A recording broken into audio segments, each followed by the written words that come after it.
Okay.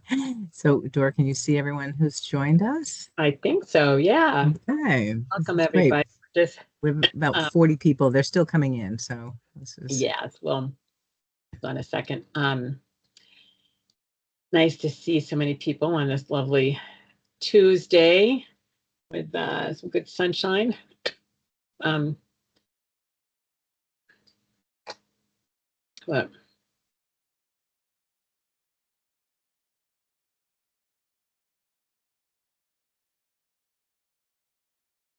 I say one more minute, we can get started. yeah.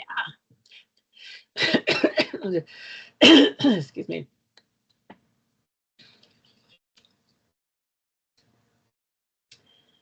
Yeah. Well, just anyway, get started with some introductions.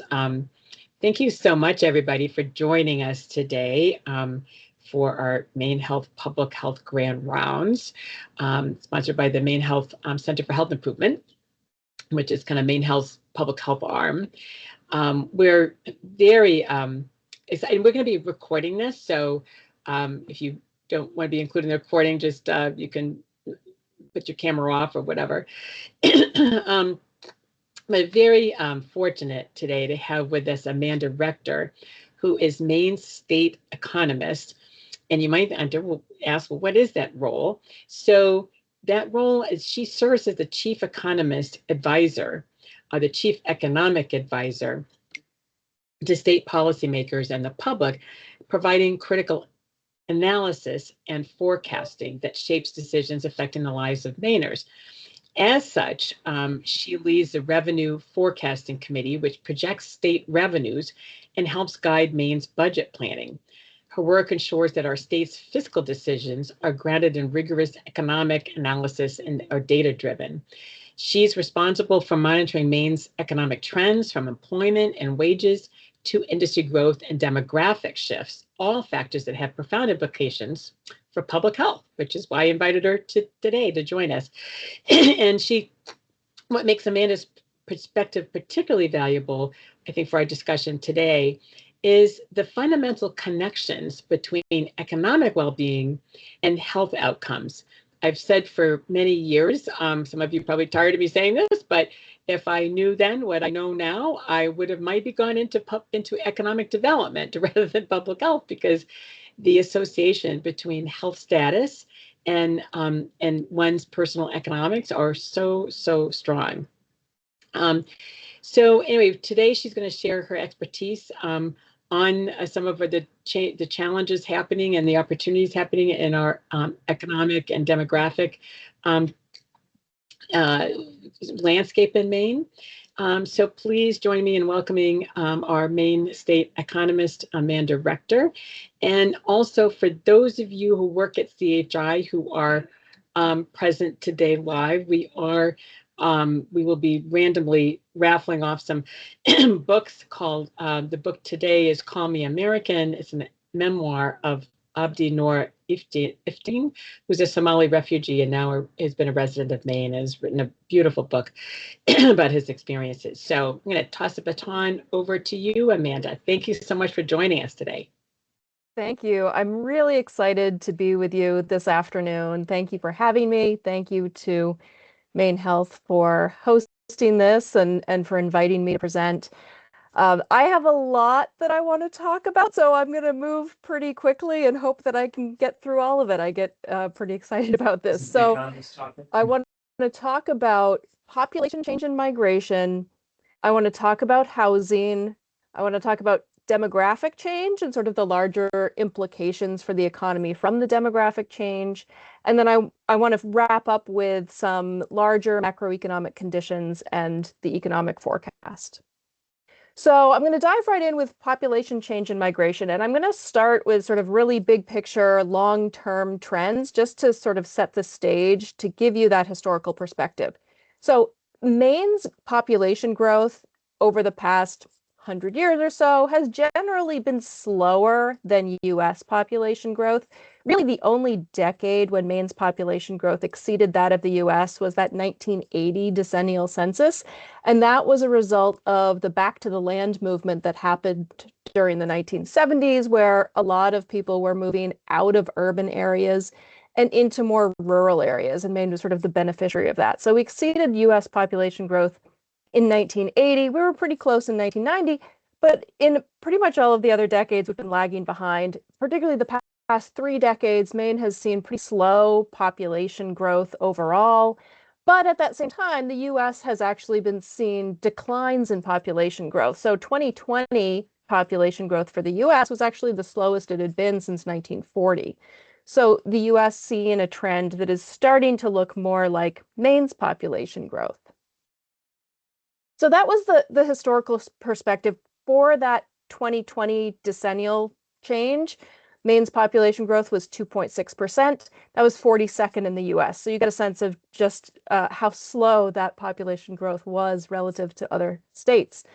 And then the pandemic happened and Maine became really popular. A lot of people moved here. Very similar to that back to the land kind of movement where people were looking to get out of more populous urban areas and looking for more rural spaces to move to. So we saw really strong population growth in 2021 and 2022. It has slowed a little bit in 2023 and 2024, but we're still continuing to see population growth. Overall, from 2020 to 2024, we've already exceeded the previous decade's growth. We've seen 3.1% population growth, most of that in the first couple of years, but that was 17th in the US. So we've really come up in the rankings a lot in terms of population growth because of migration into the state. Now for 2024, what we've seen is a little different in terms of the migration pattern from what we had been seeing in the past and in 2021 and 2022 in particular. The first part of this decade, we saw a lot of increase in population growth from domestic migration sources. So people moving to Maine from other parts of the US. There was a little bit of international migration. That's that lighter blue section of the chart. People moving directly to Maine from other parts of the world. It was relatively small. Really, it was that domestic migration that was driving population growth. But as domestic migration shrank a little bit over each of the years since 2021, that international migration component grew. So 2024, we had pretty much the same amount of migration coming from domestic sources and from international sources. But if you compare us to other states, we were 11th for net domestic migration and 41st for net international migration. International migration has been an incredibly important source of population growth for states all around the US and for the US as a whole. Migration was 84% of US population growth in 2024. Now, with federal policy changes, there's an expectation that starting with this year and continuing for the next few years, we will see a big shift in international migration. Really, that international migration number is going to drop down to zero. There are some estimates that we actually might see a plateau in the foreign-born population in the US and maybe even see a little bit of a decline because of changes in federal immigration policy. So that is going to affect population growth for the US as a whole and for many, many different states around the US. Maine is particularly reliant on migration for population growth because we've had natural population decline since 2011. So we have more deaths than births each year. And you can see if you look at the chart, there's sort of that trailing off on the left-hand side of the number of births each year. That was when the baby boom generation was aging out of their prime childbearing years. And then it sort of plateaued a little bit and then dropped down during the Great Recession and then plateaued. And then we've seen it decline a little bit more since then. It's been a little noisy the past couple of years. There's sort of an increase in 21 and 22 following 2020 when there were a lot of people who sort of put off childbearing. So you sort of had that recalibration for a couple of years. At the same time, we've seen the number of deaths each year increase. Again, a little bit of recalibration in the data happening around the pandemic period where we saw that big jump up in 2021 and 2022, and now coming back down a little bit in 2023. But you can see a big gap has opened up. That natural decline has gotten larger and larger as we've progressed through the past decade or so. So we have to overcome all of that natural decline and then some if we're going to grow our population through migration. Maine is not the only place where we're seeing these natural population declines. There are actually 17 states in 2024 that had natural decline. West Virginia had the highest rate of decline, followed by Maine, Vermont, and New Hampshire. So the northern New England contingent here, seeing a lot of those high rates of natural decline. There were actually 3 states that had population declines as a result of this: West Virginia, Vermont, and Mississippi. Even though they had positive net migration, it wasn't enough to offset that natural decline. So they're actually seeing their population shrink. And it's not just the US. The European Union has been seeing natural population declines pretty much every year since 2012. So very similar to Maine's pattern, with that decline accelerating over time. So my office does population projections every couple of years. We use recent trends in births, deaths, and migration to project out into the future. If you look at the chart here, that first bar is 2017 to 2022 historical growth. We do 5-year projection periods. Even though we issued these earlier this year, 2022 was the most recent year we had complete data for. We have to wait a while to get all of the data that we need for the projections. So that was what we were jumping off of. So for that 5-year period, we had seen 3.3% growth in the state's population. You'll notice that the first projection period here, 2022 to 2027, 2.2% growth. So still population growth, but at a lower pace than what we saw previously. And then a similar pattern, 2027 to 2032, still seeing growth, but again at a lower pace. And then you hit that 2032 to 37 period, and it sort of peaks, and then we actually start to decline in the out years of the projections here. And that, again, this is a projection based on recent trends in births, deaths, and migration. So as those things change, we update the projections every couple of years to capture those most recent trends. But at least at this point, if those trends stay the way they have been recently, we're expecting to see our population start to decline in the next couple of decades. So one of the limitations we've been seeing in terms of ongoing migration recently has been housing. So I want to talk a little bit about housing. This is a chart showing the active listing count for Maine. So it's a measure of housing inventory. You can see it's a very seasonal pattern, wavy up and down. Everybody lists their home for sale in the spring and it's on the market in the summer, and then nobody wants to move in the winter. So you get that wavy pattern. Even before the pandemic, which is the start of the pandemic is roughly where that gray bar is in the chart. Even before that, we had been seeing some declines year over year. So we hadn't been building a lot of new housing stock over the decades because remember, we'd had pretty slow population growth. There wasn't a lot of need for new housing. So we hadn't been building a lot. And then in the years leading up to the pandemic, we had started to see a little bit more migration into the state than we had been seeing previously. So we had already started to see the inventory shrink up a little bit. And then as we get down to the pandemic period, we see a really sharp decline and then sort of leveling off. Now, the good news is that recently we've started to see some increases here. In addition to the higher demand that we saw during the pandemic, driving down that existing inventory, we saw mortgage rates increase. And so that sort of locked people into their existing homes and limited inventory further. If you had a really low mortgage rate, if you could possibly avoid it, you were not going to give that up for a much higher mortgage rate that meant that you could essentially buy less house for the same amount of money. So we've seen a little bit of an increase recently as we've started to see a little bit more inventory come online from new builds. We've started to see some of those mortgage rates ease a little bit. They haven't come down as far as we would like to see, but they have started to come down a little bit. That's loosened things up a little bit. October of this year was about 12% higher than October of last year, which was a little bit higher than the year before. So we're on that upward trend, but it certainly is considerably lower than it was even in those couple of years before the pandemic.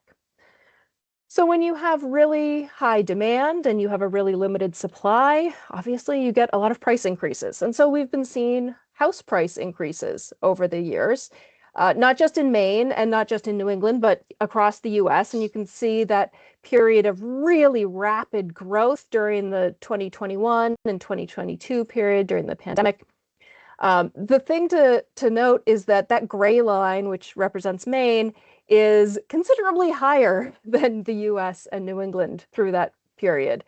So not only we were seeing house prices, we were seeing some of the fastest rates of house price growth in the country.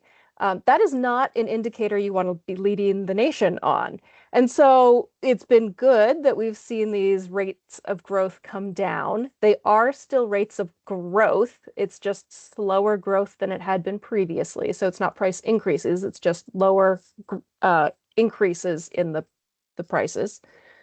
And Maine had sort of dropped back down to sort of middle of the pack a little bit there in 2024, but we've bumped back up again in the rankings, and we were 6th in the most recent quarter of data here. At the same time, we've seen these really sharp increases, but we've seen them sort of across the board. And so if you look at this monthly mortgage payment estimate at the median sales price, Maine has basically doubled in this period from 2021 to 2024, but we look very similar to all of the other New England states. And if you look at Massachusetts, they have seen a very similar kind of an increase, which means that if you're a homeowner in Massachusetts and you're looking to move somewhere else, Maine is a relative bargain. And so you can buy a lot more house in Maine than you had in Massachusetts. So there is still ongoing demand, and we still have that very limited supply. So we are still seeing some upward pressure on prices as a result of this. So I'm going to shift gears a little bit now. I'm going to talk about demographic change and some of the economic implications for that. I'm going to start out with some data on race and ethnicity. And Maine has seen an increase in diversity over time. So if you look back at 2000, about 3.5% of the state's population was something other than white non-Hispanic. The chart here shows the different population groups with white non-Hispanic removed so that you can see those smaller groups a little more clearly. So we were about 3.5% back in 2000. In 2010, we were about 5.5%. 2020, that had increased to close to 10%. A lot of that increase in 2020 was an increase in that multiracial category. That was a national trend as well. Part of what was going on there was that we had the Census Bureau reclassifying people who had previously been white non-Hispanic. Essentially, they read more data from the census survey forms and reclassified them as multiracial. So it actually picked up some existing diversity that we didn't know we had because of how the data were being collected. But we're at about close to 10% as of the 2020 decennial census, non-white, non-Hispanic racial categories. Despite that increase, we are still the least diverse state in the US. So if you look at the diversity index, which says, okay, let's take 2 people at random from the population, what are the chances they're coming from different racial or ethnic backgrounds? In 2020, our index was 18.5. The US was 61.1. So we are considerably lower than the US. There is some regional variation. Cumberland County, Androscoggin County, and Washington County have higher diversity indices. But even there, those are considerably lower than the US. The other thing to keep in mind, though, is that there is a variation by age. And our younger populations are more diverse than our older populations. So the 65 to 84 year cohort, the diversity index for that group in Maine is about 7.9. The under 5 cohort, it's about 30.5. So we have a much more diverse population moving into our schools, into hopefully our employment and workplace. And for that portion in particular, it's a more diverse population coming into the workplace than we have coming out of the workplace. I just wanted to also remind folks that the race and ethnicity concept is different from the place of birth concept. So for the state as a whole, the foreign-born population is just 3.8%. The only race and ethnicity group in the state that has a higher share of foreign-born than born in the US or native-born is Asian. Black or African American is about a 50-50 split. All of the other race and ethnicity groups have a higher share born in the US than foreign-born. I'm going to talk about age next. Yes, Maine still has the highest median age in the US. Vermont and New Hampshire are second and third. So there's that northern New England cohort. Remember, we're seeing a lot of those high rates of natural decline. That is tied to this median age figure. But what was really interesting was that migration in during the pandemic actually had an effect on our median age. Maine is the only state in the country where the median age in 2024 is no higher than it was in 2020.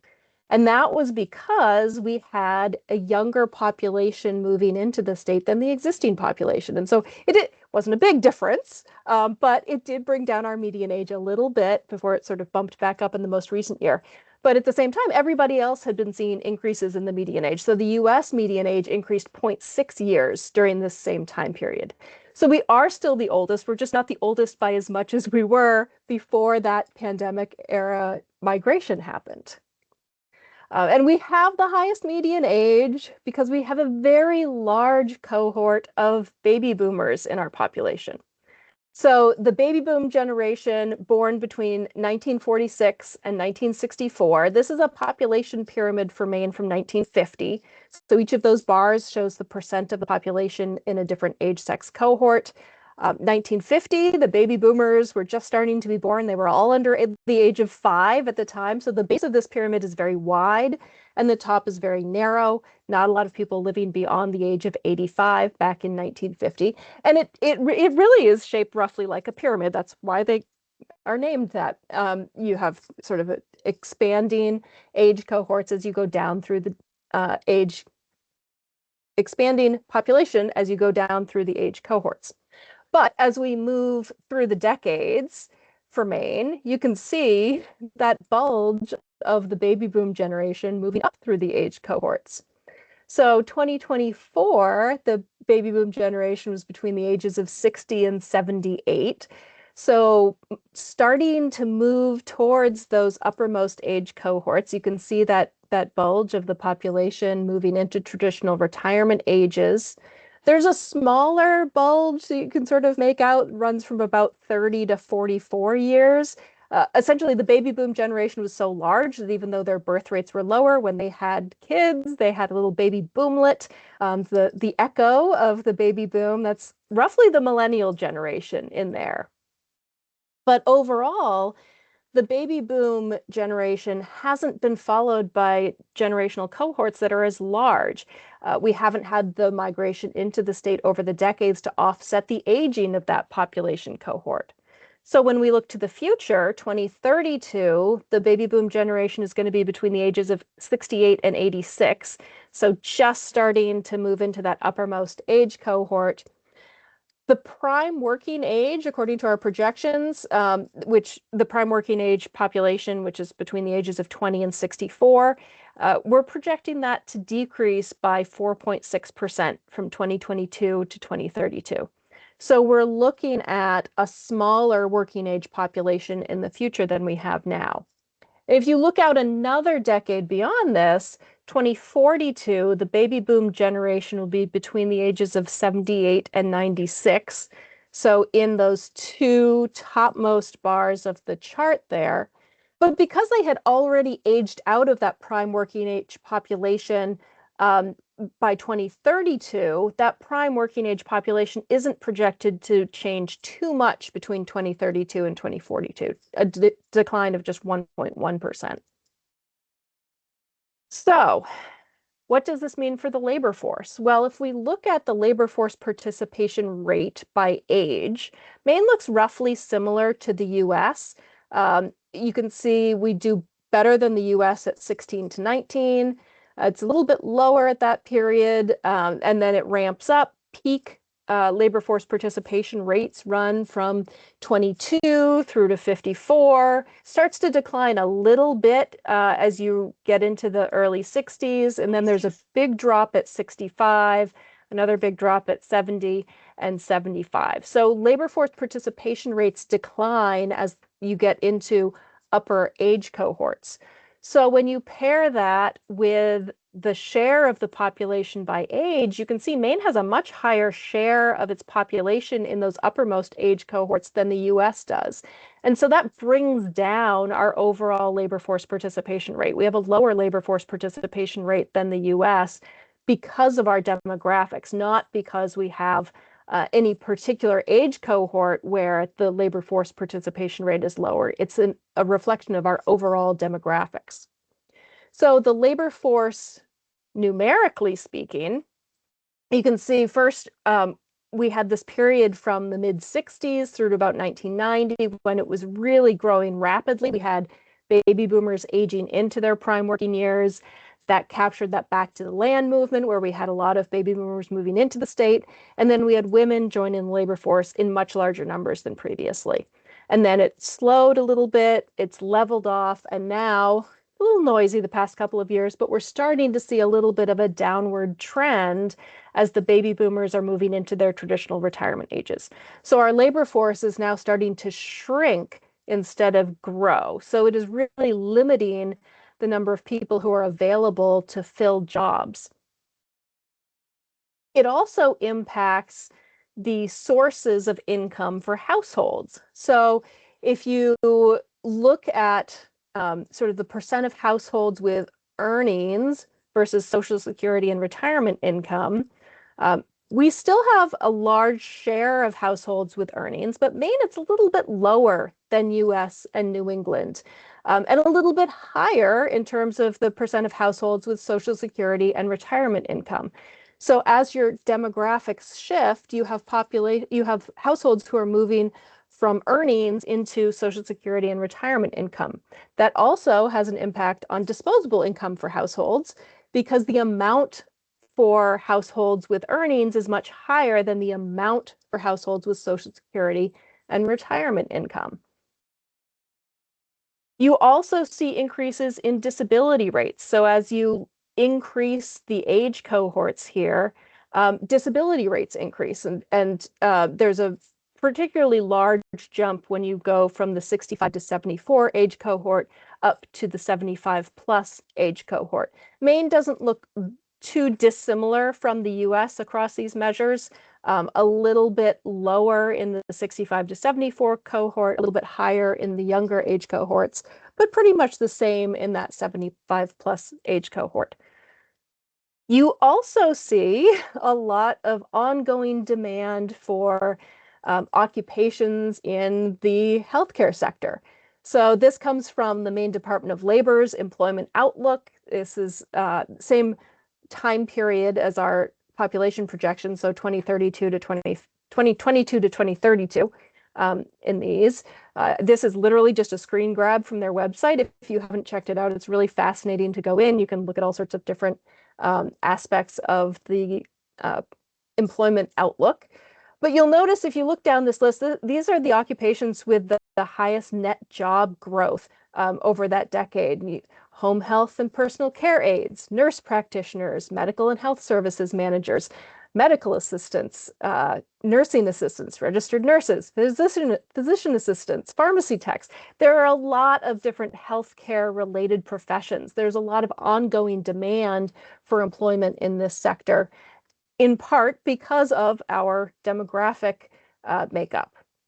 You also, along with that shift from earnings from a job to income from Social Security and retirement, you see shifts in health insurance coverage of the population away from employer only towards Medicare. So Maine, this is 2023 data, Maine already had a higher share of Medicare only or with private and Medicaid and Medicare combined health insurance coverage relative to the US.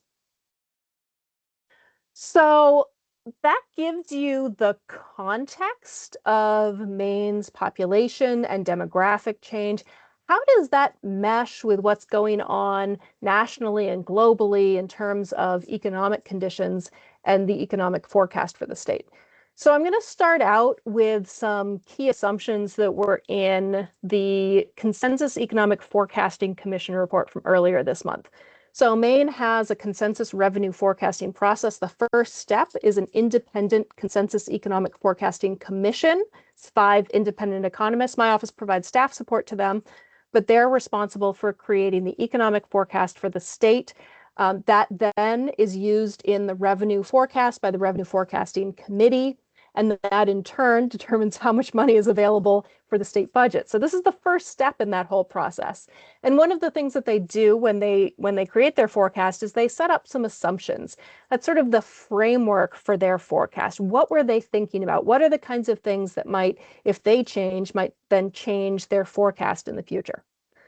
So the first piece of this, Maine is navigating a period of significant uncertainty around economic policy, government spending, geopolitical tensions, consumer sentiment. There was a lot of uncertainty at their last forecast, which was April 1st. There was a lot of uncertainty at this forecast, which was November 1st. One of the things that they added was the fact that the economy may be experiencing K-shaped dynamics, which essentially means that higher income and wealth households are doing better than lower income households and individuals. So that spending by the wealthier households may be helping to keep the economy growing, whereas the lower income households are really being hard hit by potential price increases, changes in federal policy. I wanted to include this one here. Healthcare employment has rebounded slightly above pre-pandemic levels, but staffing shortages persist in critical areas, and financial challenges in the healthcare sector are increasing. So part of this is related to changes in federal policy. I'll talk a little bit about that in a minute. The federal government is in a period of fiscal austerity. So Maine's economy gets a lot of money from federal sources, not just in terms of sort of federal funding that goes to state government or local government, but goes to individuals, it goes to businesses, higher education, research institutes, grants. There are a lot of different ways that federal funding comes in.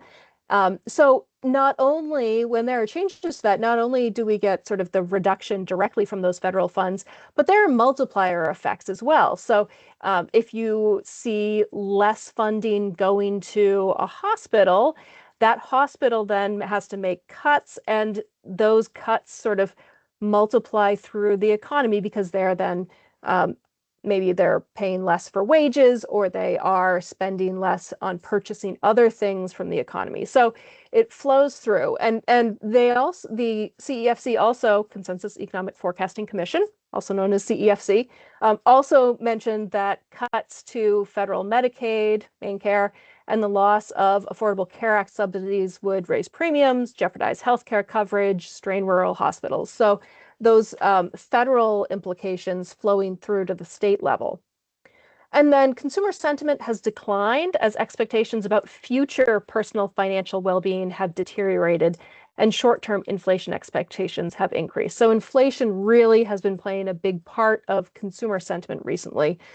So in terms of overall inflation, this is the consumer price index. You'll see that that black line that goes through there, it has a big peak in the middle of the chart. That was June 2022 when inflation peaked.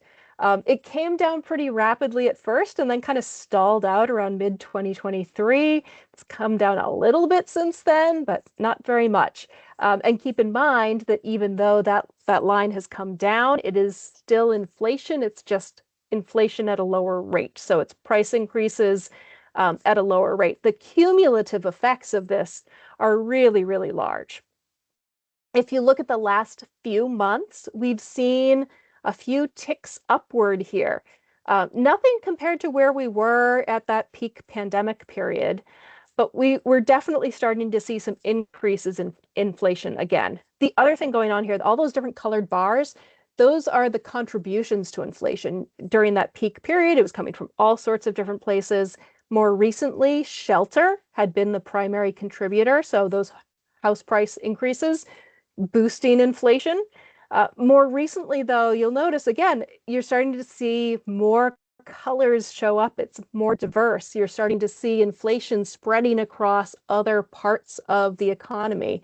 In fact, the most recent month of data here, shelter was not the largest contributor to inflation growth, which is very different from what it had been the past couple of years.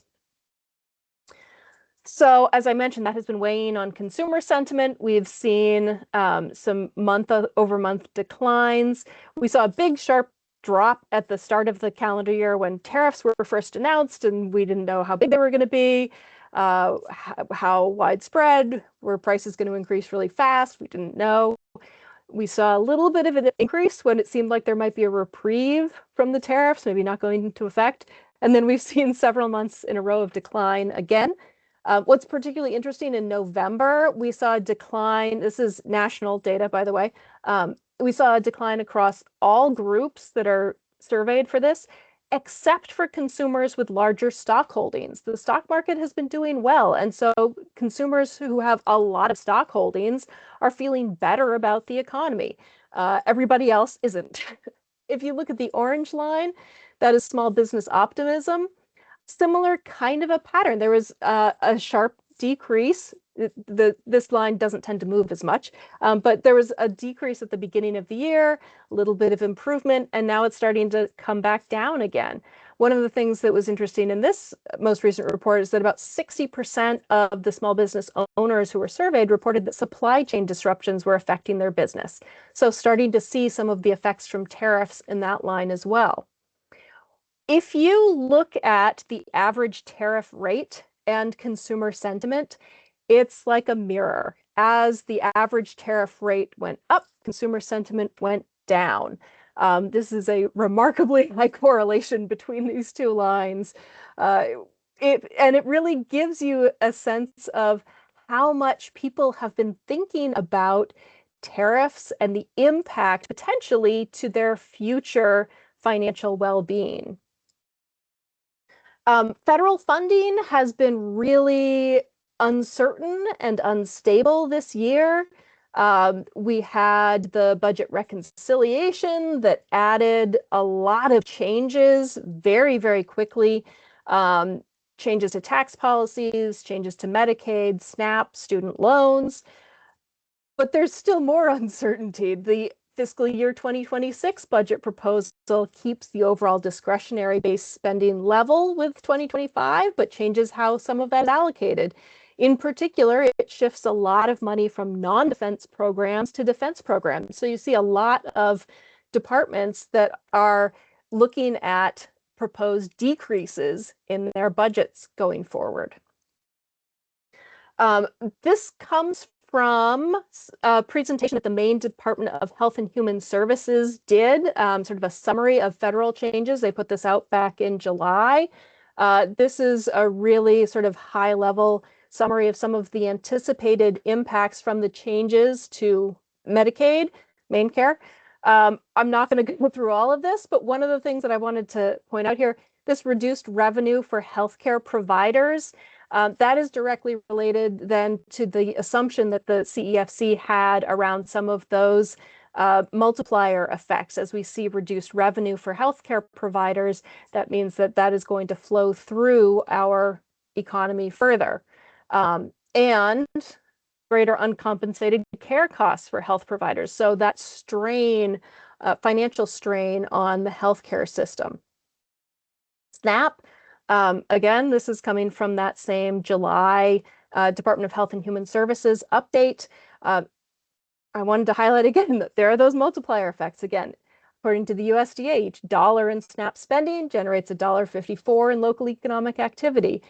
So changes to SNAP not only increase food insecurity and raise the burden on local food pantries and nonprofit partners, but also reduce revenue for retailers who accept EBT cards, and then that ripples through the rest of the economy.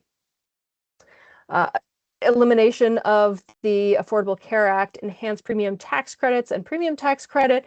This was, again, from the Department of Health and Human Services, but this was a presentation that they gave to the Joint Standing Committee on Appropriations and Financial Affairs in October. And just the piece that I wanted to highlight here was that if that enhanced premium tax credit expires, the average premium increase will be 77% in 2026. That is a very, very large increase. So not only are there a lot of people who are going to drop healthcare coverage because they can't afford it anymore, which is going to have health implications for a lot of households that are going to try to maintain the coverage. It's going to be considerably more expensive, which is going to impact their ability to spend money in other parts of the economy. So there are a lot of different implications coming from that, and ongoing uncertainty. So let me try to wrap up with a few things to keep in mind. I've covered a lot of ground here. We saw several decades of slow population growth. We have a population that is older and less diverse than the rest of the nation. And our projections show our growth sort of slowing further and then eventually shifting to a decline. We did see migration pick up during the pandemic, and we saw some of the effects from that on things like our median age. But ongoing challenges to housing availability and affordability are making it hard to continue to see that migration. And those demographic trends for the state, not just the population change, but the demographic change, are impacting all aspects of the state's economy. Income distributions, health insurance coverage, labor force participation, employment growth as a whole. And those federal policy changes really have been very, very widespread, and have resulted in much higher economic uncertainty this year, with the prospect of additional uncertainty ongoing, and increased downside risks, which means that there's a chance that there are things that could get worse in the future as a result. So that, as I said, that was a lot of ground that I covered. I put my website here. These slides will make their way to our website at some point in time. We also have a monthly economic indicators report. If you want to read either the full Consensus Economic Forecasting Commission report or see more of our population projections, those are all on the website. And feel free, if you have questions about something down the line, you can send me an email as well. So let me stop sharing here. If there's time for questions, I'm happy to take some questions. Absolutely. That was all right. Fabulous. You're always such Thank a wealth of information. I hate to ask you on the spot, but I think I'd love to have you back every year. It's just fascinating. And I know it changes. Your insights evolve because, it's obviously the policies evolve and everything, all the impacts to our economy evolve. So yes, feel free to put any questions you have in the chat or open up your mic and just I think you can raise your hand electronically too. But anyway, I'll ask you a question too. So, I've been very curious where we've been preparing for this big baby boom wave, which, as you well articulated, is we're the oldest state in the nation, largest proportion of people 65 and older, and then concurrently, obviously, the lowest proportion of younger people. So it's that kind of the bi-directional kind of challenge. And then I noticed you showed how in about 13 years, the trend changes as the baby boomers move on. I don't know, pass away, whatever. I'll say it delicately. But so one thing, and I know that fertility rates are still really low, or quite low. So are we projecting that we're going to see this big population decline in 13 years, and which isn't that far, maybe 12 years or so, although it didn't look like that big of a decline at the beginning. But do we do anything to prepare for that? Like, we're trying to build all this housing, which we need, but then at some point, are we going to get a glut in 15 years? We're trying to train all these people to be nurses, and we need that, but then are we going to get a glut in 13 years? Like, I'm just trying to figure out, it seems like we have just massive swings.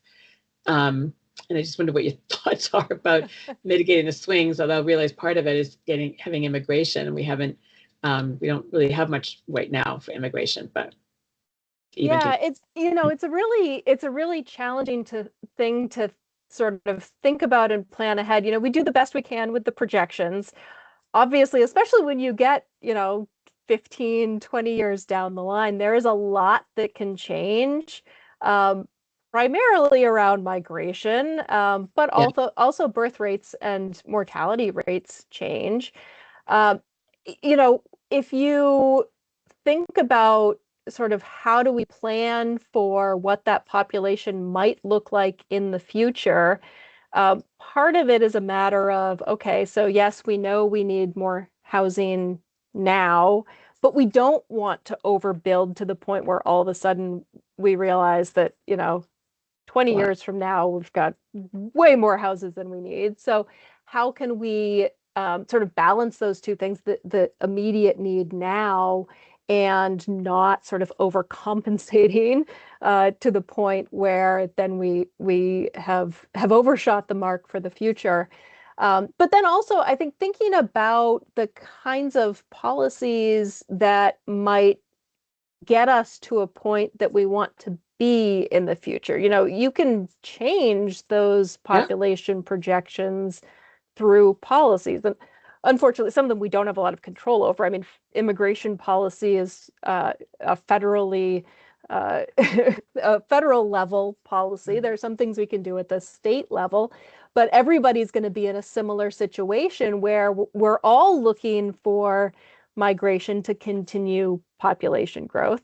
So thinking about things like how do we take advantage of technological advances to move us away from such a demand on labor to more demand on technology, capital use, things that we can use to continue to be productive, but understanding that we're just not going to have the same number of people down the line.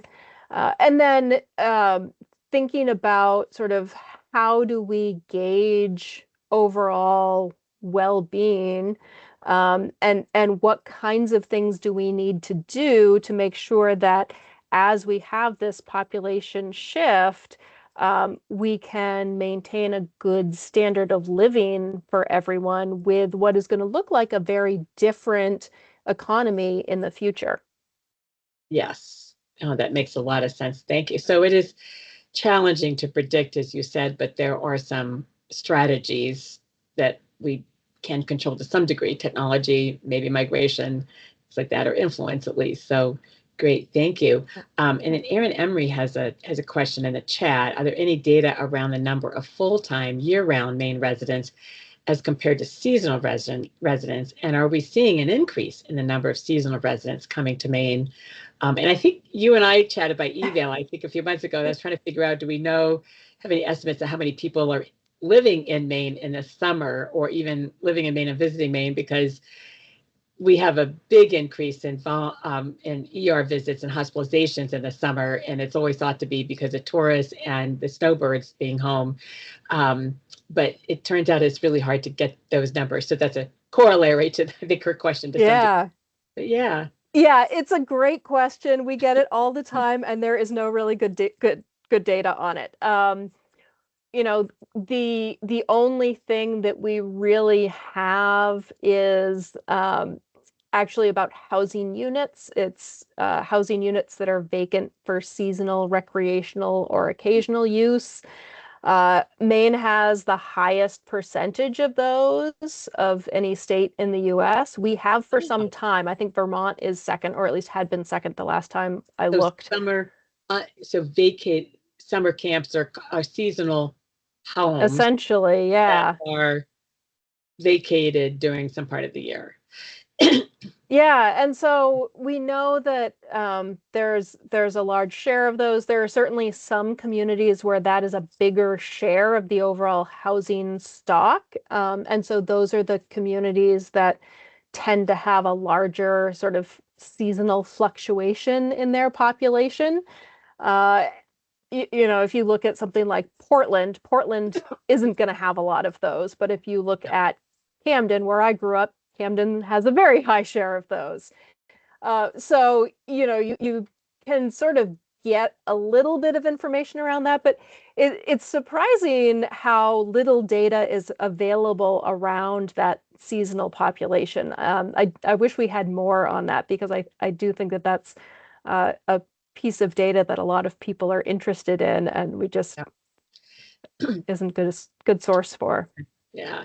And I think when you're going back to the birth versus death data, and since like 2011, we've had more deaths than birth. And you mentioned other states are in sort of a similar predicament. I kind of recall we've had it for longer than, more consistently and longer Yes. than most other states. I think the other states that you mentioned, New Hampshire, Vermont, and some, maybe it was West Virginia or someplace that, but I just wanted to point, I think we've also had it like the longest period of time with that, Yep. with that trend. Yeah, we were one of the first states to sort of tip over into that natural decline. And we've been joined by other states since then, but we have been leading the way in this particular measure because of our sort of large share of older population and our lack of that childbearing population in particular. So yes, we were sort of early to the game. So a lot of other states that have more recently joined the party are looking to Maine and some of the other states that have been facing this longer to try to get some ideas for how do we deal with this. I mean, that is one of the things, is that we have been dealing with this for over a decade. So we've figured out what some of those challenges are. We've been talking about it and thinking about it for quite some time now. And so the idea is that we do have some better policies in place and some better expertise grappling with this than some of the other states that are all of a sudden, this is a very new and different thing for them to be facing.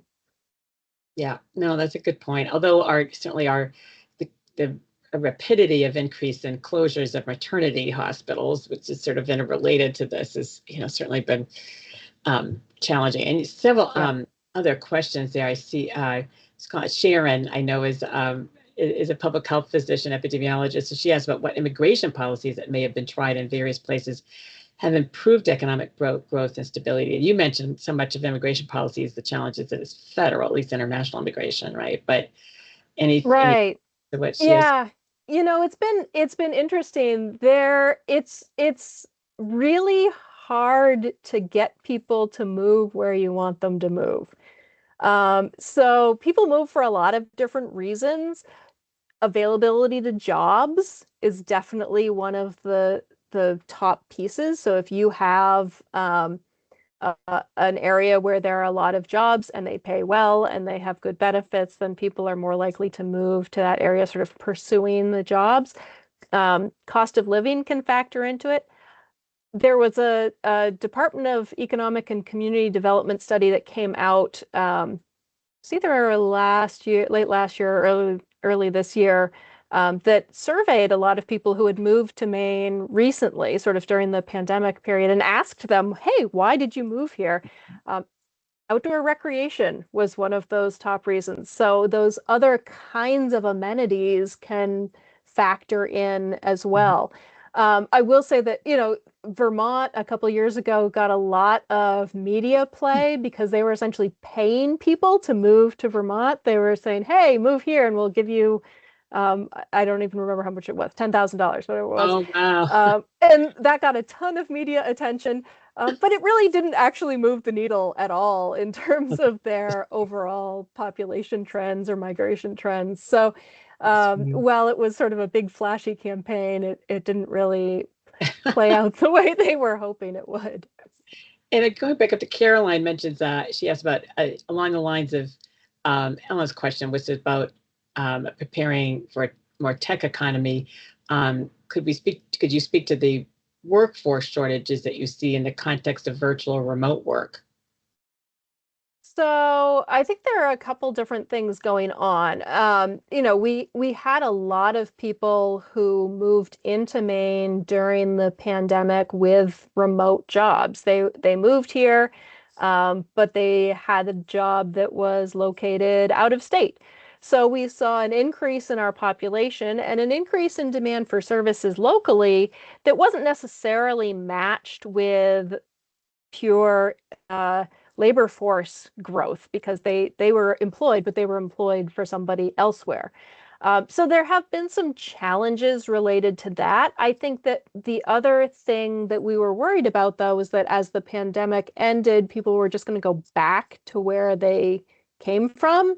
And we didn't see that happen. And there's some evidence, anecdotal evidence primarily, but that some of those folks who had come here with remote jobs transitioned to local jobs, especially when there was a big sort of push for back to the office. Um, some people were able to sort of shift from that to something more locally. I think that for Maine employers too, there's an opportunity if you don't need everybody to be physically there. And a lot of that depends on what kind of work you need people to do. You can use this to your advantage then. You can hire people who aren't necessarily living locally. And that gets around some of those housing challenges as well. If you're looking to hire somebody who is able to do remote work, then that can help you sort of fill that position that might otherwise be hard to fill because maybe you find a qualified candidate, but they can't find housing in the area. So there's a little push and pull on there in terms of overall impacts from it. That makes sense. Thank you. And then Martha's got a question about, do you have data on how much employment potential is currently underused in Maine, for instance, because of health or age discrimination or other reasons? I know there's been a lot of retirees kind of staying in the workforce, kind of the slow retirement strategy, but then, are there a lot of them who are, I think what she's asking a little bit is are there many of them who are underused, or for other reasons people underused? Are there particular potentials there that you know of from the data that the data tell us about? Yeah, that's a good question. There's not really any data on that, but I will say that I think there is a lot of potential to engage people further, particularly, if you think about Social Security kind of sets this artificial threshold in people's minds of, oh, I can collect Social Security. That means I'm supposed to retire now. And really, there's a lot of sort of additional years when people could be engaged. And I think in particular for the older population, um, there's a lot of potential there and a lot of benefit to ongoing engagement, not just for the economy, but for the individuals who are staying engaged as well. And it may not be full-time, 40 hours a week doing the same thing that you did for the past 40 years. Maybe it's a little bit different. Maybe it's part-time, maybe it's seasonal, maybe it's partially remote, maybe it's doing sort of more on the volunteer civic engagement side of things. I think there are other things too that those particularly sort of the retired population does around volunteerism that doesn't get counted as employment, but is an important part of the functioning of the economy. So there are other pieces to it that are important, but aren't necessarily captured very well in the data. Makes sense. Well, great. So any other pearls you want to end with, some summary comments or anything? I don't mean to put you on the spot, but you've done such a beautiful job going through things. Your slides are fascinating, and I look forward to looking at them again more in detail. Yeah. Yeah, thank you. Thank you. Yeah, no, I think it really, I would just say if you have questions as you go through them again in the future, then feel free to reach out. I'm happy to field questions from anybody. Oh, that's good. And you put on the last slide your email address too. So yes. Yep. Thank you so much. And thank you so much for your state service for how many, 14, 15 years now? Well, yeah, I've been with the state for 21 years now, but I've been in my position for 14. Yeah. Wow. That must be kind of a record for state economists, right? It is. Yeah. Longest serving. Wow, that's fantastic. Well, congratulations. Thank you. There's a lot of accolades coming to you in the chat, so absorb them and enjoy them because I will. People are Thank you very, much. very appreciative of your time and your insights, and really a wealth of information that you shared with us. So Thank you so much. You take care. Have a good day. Thank you. Take care. Thanks, Bye. Amanda. Bye.